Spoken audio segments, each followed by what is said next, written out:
नमस्कार, आप देख रहे हैं दिल्ली बाजार। मैं एसके रंजन, व्यापार जिन्स की खास खबरों के साथ। किसान आंदोलन का क्या कुछ प्रभाव पड़ रहा है, आइए जानते हैं। अभी हमारे साथ चर्चा के लिए हैं दिल्ली ग्रेन मर्चेंट एसोसिएशन के प्रधान नरेश गुप्ता जी। आइए इनसे जानते हैं किसान आंदोलन का प्रभाव जो है एशिया की सबसे बड़ी अनाज मंडी नया बाज़ार पर क्या कुछ पड़ रहा है। सर, दिल्ली के चारों तरफ बॉर्डर सील है, किसान आंदोलन व्यापार पर किस तरह से पड़ रहा है, इस बारे में कुछ बताएं। नमस्कार, मैं नरेश गुप्ता, प्रधान दिल्ली ग्रेन मर्चेंट एसोसिएशन नया बाज़ार। हमारा जो अनाज का व्यापार है वो किसानों के ऊपर निर्भर है, क्योंकि किसान जो है वो अन्नदाता है और हमारा देश कृषि प्रधान देश है।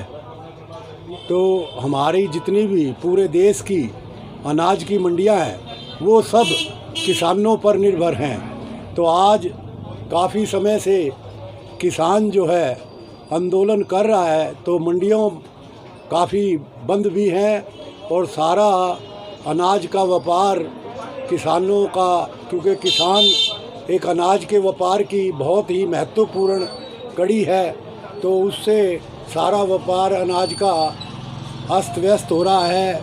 कहीं सप्लाई जानी है तो वो भी अवरुद्ध हो रही है और कहीं से माल आना है, क्योंकि एक अनाज ऐसी चीज़ है जो मंडियों में हर रोज़ आता है और हर रोज़ जहाँ सप्लाई जानी होती है जाता है, तो उसमें काफ़ी अवरुद्ध हो रहा है।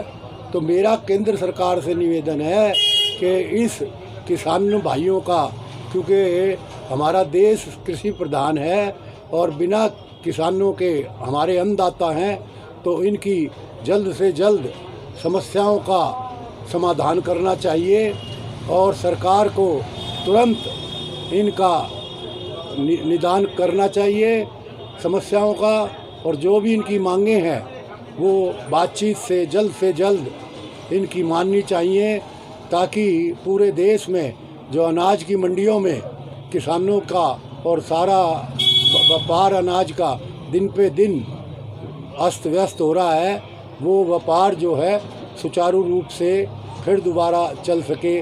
तो मेरा यही केंद्र सरकार से। रेट की बात की जाए ओवरऑल अनाज, दाल और चावल के, तो क्या कुछ रेट इस आंदोलन के प्रभाव से कुछ रेट बढ़े हैं या सामान्य स्थिति में है?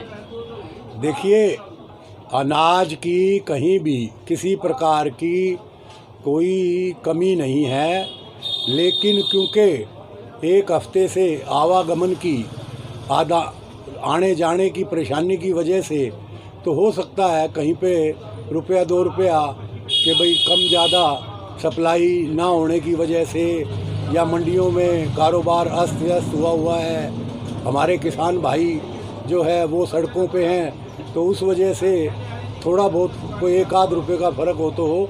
अदरवाइज अनाज की देश में किसी प्रकार की किसान की पैदावार की कोई कमी नहीं है। किसान को अगर परेशानी होगी तो उनकी परेशानी की वजह से अगर उनको कहीं भी किसी प्रकार का कोई भी सहयोग की और की, तो उसके बारे में उस समय विचार किया। अवरुद्ध हो रहा है आना जाना, ट्रैफिक की प्रॉब्लम समस्याएं हैं, तो इसलिए वो। सर, किसान कह रहे हैं कि अगर उनकी मांगें नहीं मानी गई तो 6 महीना का राशन अपना ले करके आए हुए हैं, 6 महीना तक दिल्ली के चारों तरफ बॉर्डर पर जो है डटे रहेंगे। तो उन स्थिति में क्या यहाँ मांग और आपूर्ति की जो फासला है या रेट बढ़ने की जो संभावना है, उसके बारे में क्या कहेंगे? देखिए, मैं ऐसी उम्मीद कर रहा हूँ कि मेरे ख्याल केंद्र सरकार भी अब काफ़ी चिंतित है, और कल भी उनकी मीटिंग हुई है और कल भी मीटिंग है।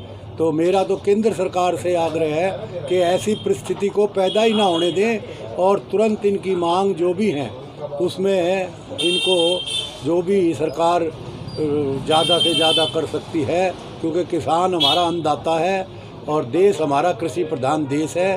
तो सरकार को चाहिए कि जल्द से जल्द इनकी जो भी समस्याएं हैं आंदोलन जारी रहता है तो दिल्ली में कितना स्टॉक है, कितने दिनों तक आप दिल्ली के जनता को जो है दाल और अनाज की आपूर्ति जो है जारी रख सकते हैं?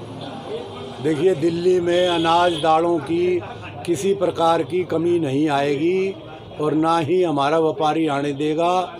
और रही बात आंदोलन की, उसके बारे में तो किसान नेता ही बता सकते हैं। हम तो सरकार से आग्रह कर सकते हैं कि भाई सरकार जल्द से जल्द उनकी मांगों का निदान करे। सर, दिल्ली बाज़ार से बात करने के लिए आपका बहुत बहुत धन्यवाद। आप सभी को मेरा नमस्कार। जय हिंद, जय भारत।